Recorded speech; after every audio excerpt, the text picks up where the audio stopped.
Bueno, pues hola a todos, soy José Carlos Fernández, bienvenidos a un nuevo video del curso Instituciones de Derecho Privado 2 de la Facultad de Derecho de la Universidad Católica. En este video y en esta semana vamos a tratar el tema de la interpretación de los negocios jurídicos. Básicamente, para tener unos conceptos, eh, digamos, iniciales sobre este tema, cuando hablamos de la interpretación, hablamos de justamente este proceso que uno hace de determinar cuáles son los significados, los sentidos, ¿no?, que se deben atribuir a aquello que se ha declarado previamente en un negocio jurídico, ¿no? Entonces tenemos un negocio jurídico que ya se ha celebrado, ¿no? Ha pasado por todos los filtros que hemos visto durante el ciclo, ¿ya? Y posteriormente vamos a tener la necesidad de, ante alguna posible ambigüedad o ante algún tipo de palabra equívoca que tenga más de un significado, tendremos que darle un significado de acuerdo a alguna serie de criterios de interpretación que vamos a ver entre este video y el siguiente. ¿Ya? Entonces eso es un poco de lo que trata el tema de interpretación, que es un poco más corto de algunos de los temas que hemos visto en las semanas pasadas. Ahora, vamos a algunas cuestiones respecto de justamente lo que es la relevancia del tema de la interpretación en el negocio jurídico, ¿ya? Lo que tienen delante es algo de lo que uno encuentra en el mundo del derecho, una norma, ¿no?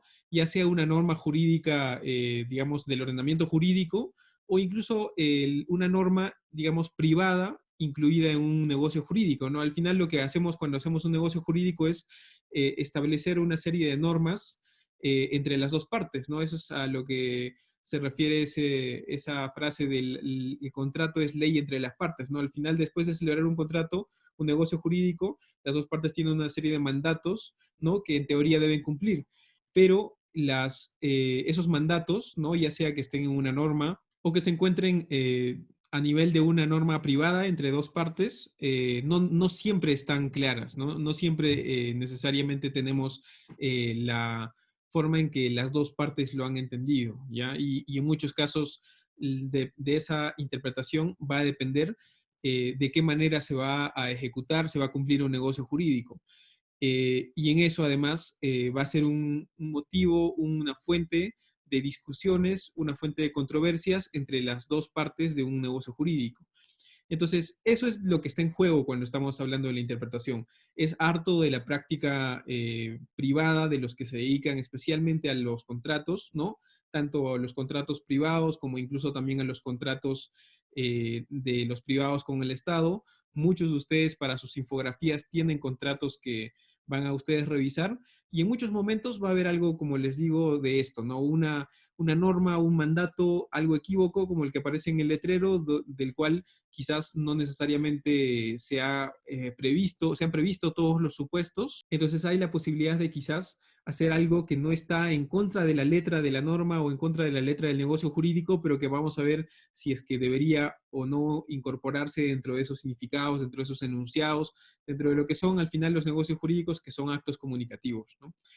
Entonces, eso es una primera idea respecto de ese punto, ¿ya? Otro tema respecto de eso que está enteramente relacionado es el hecho de que también de la interpretación de los enunciados contenidos en un negocio jurídico puede depender que algunos de ellos incurran en algunas de las causales o en algunos de los defectos que a lo largo del ciclo hemos visto que tienen alguna consecuencia en cuanto a la pérdida de efectos del negocio jurídico. Hemos identificado que hay algunas causales de nulidad, de anulabilidad, de ineficacia, y en muchos casos eso depende de si es que la redacción del contrato calza con ese supuesto de nulidad o con ese supuesto de ineficacia digamos, hemos desarrollado y vamos a desarrollar todavía durante el ciclo. Un ejemplo de esto que me parece interesante mencionar es el caso de la Royal Lives Clause en el derecho inglés, que básicamente se refiere al hecho de que en cierto momento en la jurisprudencia británica se prohibieron el tipo de cláusulas que hablen de una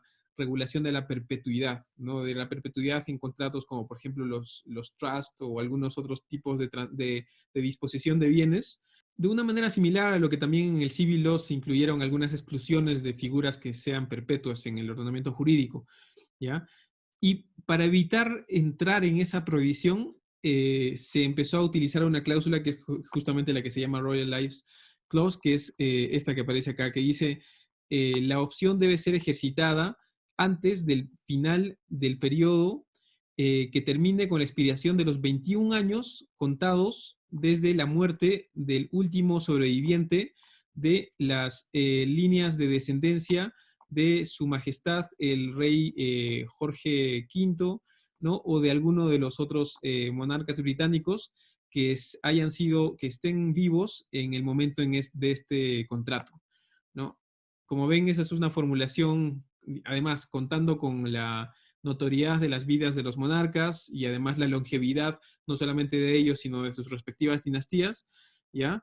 Que quizás básicamente cumple la finalidad que las personas tienen, ¿no? De que el plazo de ese contrato o de esa opción sea un plazo que básicamente es indefinido o en otras palabras perpetuo, ¿no? Esta redacción la podríamos entender como una redacción diferente a decir básicamente el término perpetuidad y como consecuencia tener una sanción de parte del ordenamiento jurídico a que esto en realidad es una cláusula ineficaz o nula o algún tipo de sanción, ¿ya?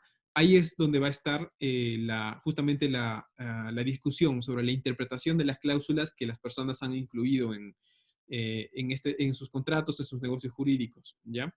Este tipo de fórmulas son las que además van con el tiempo incluyéndose en muchos contratos y que, digamos, acá les pongo un ejemplo del derecho británico, pero en el caso peruano hay también muy acostumbradamente, por ejemplo, el uso de incluir en los contratos de compraventa esta formulación de uno hace venta real y enajenación perpetua, ¿no? Que es un ejemplo también de este uso de algunas fórmulas que quizás tuvieron una cierta lógica en su momento, pero que ahora en realidad solamente se tratan de fórmulas innecesarias, pero que todavía se utilizan en los contratos. O, por ejemplo, otra que se utiliza harto en los contratos de compraventa es el tema de la referencia a los usos y costumbres, cuando hay cláusulas que dicen, por ejemplo, se transfiere la propiedad con todos sus usos, costumbres y todo cuanto de hecho y de derecho le corresponda, ¿no? Ese tipo de formulaciones se incluyen un montón en los contratos de compraventa, por ejemplo, ¿no? En algo similar a lo que tienen esta cláusula adelante, ¿no? En referencia a quizás un contexto normativo y político de cierto momento, pero que hoy en día ya no tiene mucho sentido, ya no tiene mucho sentido hablar de usos y costumbres de un bien, qué clase de costumbre podría tener un inmueble. Entonces eso trae la pregunta al presente de a qué se estaba queriendo referir esta persona, a la definición del diccionario de usos y costumbres, ¿no? O a algo que en realidad se refiere a simplemente los accesorios o las partes integrantes de los bienes, que quizás es el término que utiliza hoy en día el Código Civil, aun cuando en el contrato hayan usado otra redacción. ¿Ya? Entonces eso es un poco lo que es la presentación de este tema, la relevancia, ¿no? No solamente por el hecho de lo que las partes van a interpretar, sino incluso por lo que puede determinar en función a la sanción de nulidad, de anulabilidad, de ineficacia de algunas de las cláusulas, ¿ya? Una cuestión importante que tomar en cuenta acá antes de terminar con esta parte más general respecto a la interpretación, porque en el siguiente video es en el que vamos a ver ya los criterios de interpretación específicos, ¿ya? Es el tema del lenguaje. Cuando hablamos de interpretación, justamente estamos tomando en cuenta a los negocios jurídicos como lo que son, como declaraciones de voluntad que son como están en los materiales que ustedes han tenido esta semana, en realidad actos comunicativos, ¿no? Actos de comunicación, ¿ya? Y los actos de comunicación se dan a través de la herramienta del lenguaje. Ahora, la herramienta del lenguaje, por un lado, podría implicar un lenguaje común, ¿no? Un lenguaje ordinario, como también un lenguaje más técnico. El lenguaje común es uno con el que nosotros tenemos más familiaridad, es más flexible, es más cercano a las personas que van a ser los que celebran los negocios jurídicos, ¿no? Pero lo que tiene es que se presta a mayores ambigüedades, ¿no? Porque lo que uno normalmente considera como un determinado término se entiende de otra manera por otra persona. Peor todavía si es que estamos haciendo un contrato en el que están involucradas partes de distintos países. Como ustedes saben, y muchas veces se comparten imágenes con eso, muchas palabras se entienden de una manera en Perú y de una manera muy diferente en Chile, de una manera muy diferente en Argentina, etcétera. Entonces, ese tipo de ambigüedades son las que se producen si es que uno utiliza un lenguaje ordinario. Yo creo que igual eso no descarta el uso del lenguaje ordinario porque cuando hacemos negocios jurídicos, En muchos casos el contexto ayuda, ¿no? En muchos casos se puede, desde una lógica de sentido común, determinar qué es lo que está diciendo una persona, ¿no? Y el uso del lenguaje común, que es parte de lo que nosotros estamos tratando de utilizar además en las infografías, nos ayuda a que quizás los instrumentos legales no sean tan lejanos a los usuarios reales de los instrumentos legales, que son las personas, los ciudadanos, que no necesariamente son abogados, ¿ya? Sin embargo, eso sí, y ahí viene una de las cuestiones que hemos hablado al comienzo del ciclo, cuando vemos el derecho un poco más de manera técnica, de manera experta, de manera científica, entre comillas, se encuentra la otra alternativa, que obviamente no es un o este o el otro, sino es todo un matiz entre los dos, del lenguaje técnico, ¿no? Que más bien ahí ya implica el utilizar un lenguaje que tiene términos precisos, que uno cuando se está refiriendo al negocio jurídico sabe a lo que se está refiriendo, cuando uno está refiriéndose al acto jurídico en sentido estricto, sabe a lo que se está refiriendo, cuando uno se refiere al objeto del negocio jurídico, tiene una definición en específico, ¿no? Y además las concatenaciones entre estos conceptos, que es el propio lenguaje legal, si es que esto tiene una consideración de sistematicidad, ¿no? No solamente a nivel del orden normativo, que es algo que nosotros hemos visto al comienzo del ciclo, sino en la forma en que uno que hace un contrato también los utiliza. Ese es un uso más bien técnico del lenguaje. Entonces ahí viene la pregunta, ¿qué conviene? ¿Se necesita utilizar siempre un lenguaje técnico al momento de celebrar negocios jurídicos o no? ¿No? Y como ustedes verán, por lo general en los contratos que tienen más cuantía, los contratos que tienen más relevancia, un contrato de concesión, un contrato de fusión empresarial entre dos empresas grandes, ¿no? Ahí se va a tender a usar un lenguaje más técnico, con más detalles, ¿no? Y algo de eso les voy a mostrar en el video que viene, ¿ya? Para aterrizarlo un poco, un ejemplo, y estaba hablando ya de contratos de compraventa. En los contratos de compraventa muchas veces se incluyen referencias a que el bien, el inmueble o el bien que se está transfiriendo, ¿no? Se encuentre saneado, se encuentre completamente saneado, ¿ya? Ahí nomás ya viene una pregunta, ¿qué significa que un inmueble esté saneado? ¿Que el que vende tenga el título de propiedad? ¿No? ¿Solamente eso? ¿O se necesita cuando hablamos de que un inmueble esté saneado, que no existan, digamos, gravámenes, cargas sobre el bien, ¿no? Que no existan hipotecas, medidas judiciales, ni nada de ese tipo. O además se necesita que ya el inmueble tenga sus linderos de manera precisa, delimitados en un catastro municipal o de una entidad del gobierno central, ¿no? O se necesita además que el inmueble cuente con una zonificación, cuente con una regulación de los usos de manera ya precisa, ¿no? El término un inmueble que se encuentre completamente saneado es un ejemplo de ese tipo de ambigüedades. Dentro de ese contexto, una que siempre he visto que genera cierto nivel de discusión es el entendimiento del término cargas y gravámenes, ¿ya? Que no se encuentran definidos en el sistema civil, ni tampoco en el sistema procesal civil, pero que son muy relevantes al momento de hacer contratación, especialmente contratación inmobiliaria, ¿no? ¿Qué significan cargas y gravámenes? O en particular, ¿qué significan las cargas? ¿Ya? Hay una discusión ahí si una hipoteca es una carga, ¿no? Si una servidumbre es una carga, si una carga técnica de la municipalidad, ¿no? A pesar de que es puesta por una municipalidad, debe entenderse civilmente como una carga, ¿no? ¿Qué cosa es una carga? Y ahí viene justo lo que les decía, digamos, el ejemplo de lo que les decía. Acá tengo el diccionario de la Real Academia. Veamos qué es lo que, digamos, en su significado en el lenguaje español, es una carga, para ver si en efecto podemos encontrar una respuesta ahí para dar contenido a lo que quizás alguien incorporó en su contrato al momento de poner la palabra carga en el texto. Y uno ve la palabra carga en el diccionario de la Real Academia, y además de otras definiciones compuestas de carga, solamente del término carga aparecen 19 definiciones, 19 acepciones del término carga en el diccionario de la Academia. ¿No? Solamente les doy algunas ideas. Por ejemplo, dice, 1, acción y efecto de cargar; 2, cosa que hace peso sobre otra; 3, cosa transportada a hombros, a lomo o en cualquier vehículo; 4, peso sostenido por una estructura; 5, repuesto del depósito o chasis de un utensilio o aparato cuyo contenido se agota periódicamente, ¿ya? Por ejemplo, un bolígrafo. 6, en algunos deportes, acción de cargar, y aquí vienen recién algunas definiciones un poco más legales. 7, impuesto o tributo ligado a una propiedad o a un estado y al uso que de estos se hace.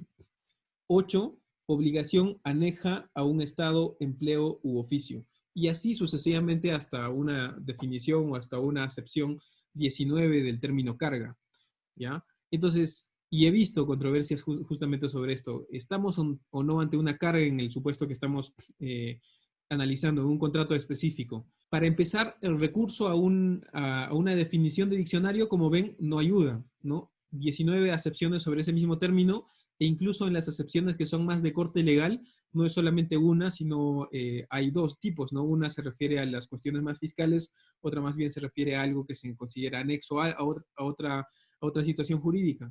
Entonces, ese es el tipo de dinámicas que se suceden con este tipo de controversias, ¿no? El recurso a la definición del diccionario de las normas en nuestro lenguaje no es suficiente, ¿no? Y ahí vienen los criterios que se hacen necesarios de interpretación que justamente vamos a desarrollar en el siguiente video, ¿no? Para que igual no se queden con la duda, se suele decir que las cargas son imposiciones o limitaciones al derecho de propiedad, ¿no? Pero que no implican la eventual ejecución del bien, mientras que los gravámenes también son limitaciones al derecho de propiedad, pero que sí pueden implicar la ejecución de los bienes eventualmente, ya como la hipoteca o un embargo. Pero eso ya no se los estoy diciendo en base al diccionario, ¿no? Eso se los estoy diciendo en base a quizás cómo está el término carga en otra parte del ordenamiento jurídico o cómo se encuentra usado a lo largo del contrato del cual las personas están tratando de interpretar significados, ¿no? Ahí vienen justamente los criterios de interpretación. Eso me lleva, dentro de este primer video, que son solamente conceptos generales respecto a la interpretación, a dos puntos con los cuales vamos a terminar. Uno de ellos es lo que ya les mencionaba, ya que lo ideal sería tener todos los significados contenidos en el texto del negocio jurídico y que esto esté redactado de una manera bien clara, ¿no? Va a pasar que mientras el contrato implique un monto mayor, ¿no? Una relevancia mayor, ¿no? Incluso no solamente en montos, sino quizás además en cuanto a la importancia extrapatrimonial que pueda tener un contrato, ¿ya? Eso hace que las partes redacten un contrato más largo, más preciso, ¿no? Mejor redactado, que además quizás inviertan en abogados que puedan hacer esa redacción, de modo que el lenguaje sea lo más técnico posible, por un lado, ¿ya?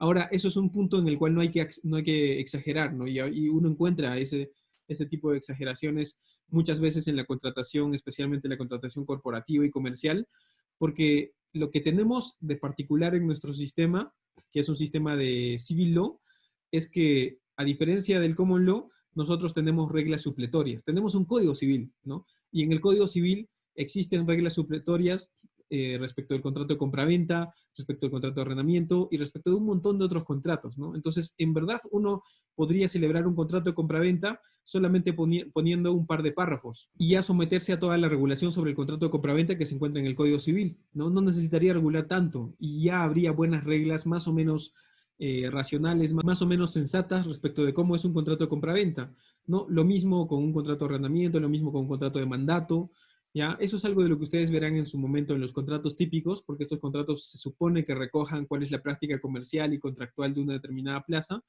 ¿ya? Pero eso es la forma en que uno debería conjugar su intención de tener un contrato bien regulado, bien detallado, pero aprovechando también que hay regulaciones supletorias que hacen que no todo uno lo tenga que regular, como sí sucede especialmente en el caso del common law, donde, digamos, lo que va a valer es lo que esté en el contrato a falta de un código civil. Entonces, a veces uno encuentra que hay una sobreregulación de contratos por la influencia, digamos, foránea, por el hecho de que no estamos considerando que hay reglas supletorias en nuestro Código Civil, ¿no? Entonces, ese es un primer punto que tomar en cuenta. Y un segundo punto que les he dejado más bien como un material recomendado esta semana es el tema de la eficiencia en la interpretación y en general en la contratación privada, ¿ya? Esto viene por el hecho de que, y esto es una norma que no se encuentra en específico en el libro de negocio jurídico del Código Civil, sino más bien en el libro de contratos, ya porque en el libro de contratos se encuentra esta conjugación entre una oferta de alguien y una aceptación de la otra persona, y ahí es donde se forma, ustedes lo verán más adelante, un contrato, que es un tipo de negocio jurídico. Pero lo que dice el libro de contratos es que cuando las partes no se han puesto de acuerdo de manera completa en todos los términos del contrato, ahí no hay contrato, dice el Código Civil, en la parte de contratos, ¿no? algunos dicen que eso se trata de un contrato inexistente, ¿no? Que no ha llegado a producirse, porque no se han puesto de acuerdo en absolutamente todo, ¿ya? Y ahí viene un poco la interpretación y su definición, que es básicamente decir, tienen que las partes haber dotado de algún significado y simplemente no le han puesto, cuando hay una situación en donde tenemos que interpretar, no han puesto un término correcto o no han puesto un término claro de lo que las partes sí se habían puesto de acuerdo, ¿no? Eso es una forma de entender la interpretación. Pero lo que les he dejado también como material es una visión que es un poco crítica de eso y que creo que lo hace de manera bien inteligente. Y dice, es perfectamente posible que las partes hayan estado de acuerdo en que no estaban de acuerdo sobre algún tema en particular, ¿no? Habría algo que quizás ellos no querían invertir ya más tiempo en la negociación de ese punto, o es uno de los últimos puntos que por el tedio de la negociación ya lo dejaron un poco más abierto, más ambiguo, porque sabían que más adelante podrían llegar a una suerte de acuerdo complementario respecto de ese punto de su negociación, ¿no? Entonces puede que hayan tenido cierta, digamos, cierto consenso en todavía no determinar de manera completa absolutamente todo en su contrato, ¿no? Ahí está en juego el tema de los costos de transacción, ¿no? Negociar, ¿no? Redactar un contrato, revisarlo y rebotarlo con la contraparte implica costos, ¿no? No solo en tiempo, sino imagínense en los honorarios de los abogados que están haciendo esa negociación. Entonces, hay una cuestión ahí a considerar respecto de lo que uno invierte en la negociación de un contrato, ¿no? Y en la posibilidad de que no necesariamente sea como quizás teóricamente diríamos, el hecho de que un contrato se encuentra completo y solamente necesitamos encontrar el significado de lo que las partes quisieron decir en una determinada palabra o una determinada frase del contrato. Eso es más claro aún cuando, por ejemplo, tenemos contratos de duración, ¿no? Que son los contratos donde, a diferencia de una compraventa donde yo te pago algo y tú me transfieres el bien y listo, hay contratos de duración en los cuales hay una relación temporal entre dos personas, ¿no? Un contrato de arrendamiento que puede durar hasta 10 años, ¿ya? Pero esto es más preciso aún en el caso de contratos como el contrato de usufructo, que puede durar hasta 30 años, o un contrato de superficie que puede durar 99 años. Ahí las partes realmente saben el detalle de cómo ese contrato se va a ejecutar a lo largo de toda su vida, ¿no? Probablemente no, ¿no? El albur que existe respecto de la forma en que este contrato se desenvolverá en 70 años, ¿no? Hace que sea imposible o sea un poco ilógico pensar que las partes ya tienen todo determinado, ¿no?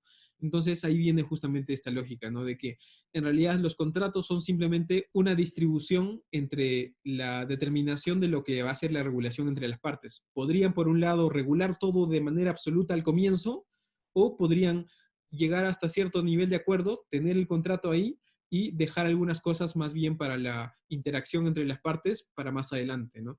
Esa es otra forma de ver la contratación, ya que se aleja un poco de lo que teóricamente es la contratación privada según el Código Civil, pero que explica bien cuál es la dinámica de esa práctica contractual, tanto en la negociación como en la posterior interpretación, ¿no? Que les he dejado como un material para que ustedes lo tomen en cuenta al momento de entender esta idea general respecto de la interpretación de los negocios jurídicos. Hasta ahí entonces dejamos este video sobre las cuestiones generales respecto de la interpretación de los negocios jurídicos.